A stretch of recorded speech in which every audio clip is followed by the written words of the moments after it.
Hi everyone, welcome to week 5. I hope you all had a safe and enjoyable 4th of July weekend. I look forward to getting into grading your work earlier this week. That way I can get your um, midterm grade calculated by tomorrow, which they'll be submitted. Again, these midterm grades don't mean much in principle other than as a marker of where you are. If you have late work out, I would recommend getting that in. There are late penalties. Essentially, it's 10% a week. So, if you're more than a week past, it's going to be a hefty penalty. But do go ahead and get that in. Some points are better than none. So keep that in mind. All right, let's move on to our work for this week, which is Module 5, Character and Setting. And so basically, you've started out with imagery, and that's kind of going to figure into everything we do from here on out, right? You use imagery to craft characters, to paint a picture um, to your audience of what these characters are like, what a setting is like, and also the action, right? So in this module, you have 3 things, one of which you've already submitted the first half of, so we'll talk about that in a second. But basically what you're going to do here, you're going to evaluate and revise an original work of creative writing, this time your fiction piece from last week. You'll demonstrate a high degree of competency in conventions of standard English and apply elements of the writer's craft. So let's jump right in to what we're going to work on here. So your first assignment here should have been, again, submitted last week. If you have not put your fiction piece from Module 4 in the discussion board, please do that before you start anything else. That's important. That way you can have your classmates comment on things as you work to revise. Okay. And again, so the responses here, you should respond to 2 of your peers using this sort of format response as you're reading through their story. Okay. And again, your job is not here to fix grammar or typos. You're giving constructive criticism and feedback about the quality of their story. Okay. So at the end of the week, you'll have both my feedback. By Thursday, you'll have my feedback and also your peers' feedback. That way you can effectively revise your assignment. Okay, let's click back in here.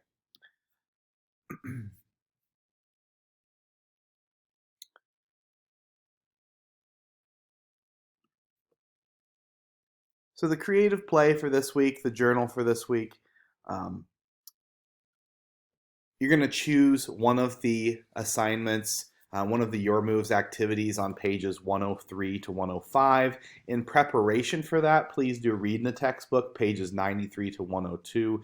All of these activities have to do with sort of formatting and formulating character and setting and making those a key important part of your work here. So please do choose one of those. I'll be looking forward to those as well. As always, these are all due by Sunday. Keep an eye on the rubric down below. As you can see here, this is how I will assess you. Do make sure you kind of create something that's engaging and energetic. There is an optional one as well. I think Brianna asked in an email earlier this week. Sorry, Brianna, if you didn't want me to tell you this. She asked about these optional creative plays and if they are, are there going to be points assigned to them? And they're not. They're optional in a sense. But what I will do at the end of the semester is if you have created 1 or 2 of these, or let's say you're really close on a grade, like you're a couple points away from an A, and if you complete 1 or 2 of these, I'll give you some bonus points.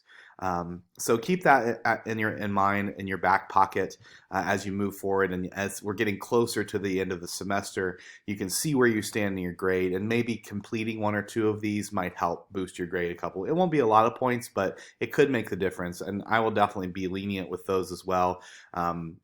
Trying to help those of you who need a little boost, because again, my goal is for everyone to do really well in this class, and so just keep that in mind as you go. Okay, but it is optional. There are no points assigned to it.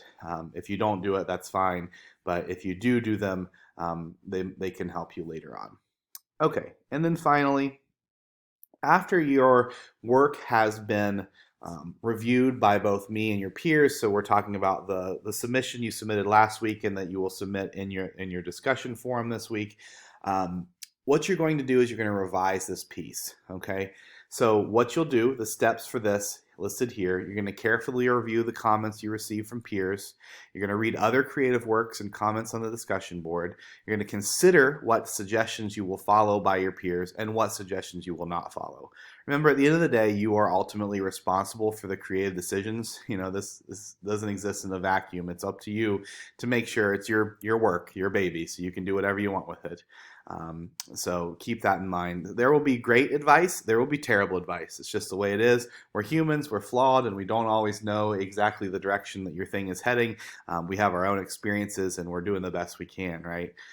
So just keep that in mind, okay? And so then you're going to brainstorm ideas for incorporating some of the feedback or suggestions or ideas you have for revision. They could be outside of this, right? Keep that in mind as well. Maybe you submitted a work last week that you know for sure you want to expand upon. That would be a great revision tool.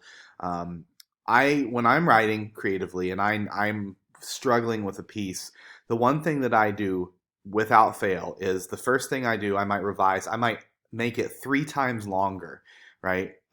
Than I initially did, and then I kind of go back through and look and see what's there, and then I cut 25% of that again, right? So that's a strategy you could do. You don't have to pick 3 times and 25%. It could be whatever you want, but that might be a strategy for you to kind of make significant changes, right? So again, some ideas here suggested. You could do a free write around a scene or a character. You could add a new significant detail. You could rearrange order of your material. You could change if you're writing in first person, you could see what your work looks like in third person. There's a bunch of different ways that you can do this, right? It's all up to you to decide what you're going to do, but I do need to see evidence of significant revisions. Some of you posted both your original document and the revised. I love that. Do you know how much easier that makes my life? It's not required that you do that, obviously, but if you think of it, if you did that, it makes my life so much easier, just because I can literally in real time compare. I don't have to bring up 2 windows. It's nice, very nice. So all of that is due. Again, the revisions, the workshop should be turned in, and your peers should have submitted your work, their comments to your work by Thursday. You'll have commentary from me as well. And then by Sunday, you're going to complete this assignment. Okay, so those are the main things you're doing this week. Again, this is the midterm point. This is week 5. We're kind of headed down the home stretch. So if any time you have questions or comments or concerns, don't hesitate to reach out to me, and I'll get back to you as soon as possible. Have a great week.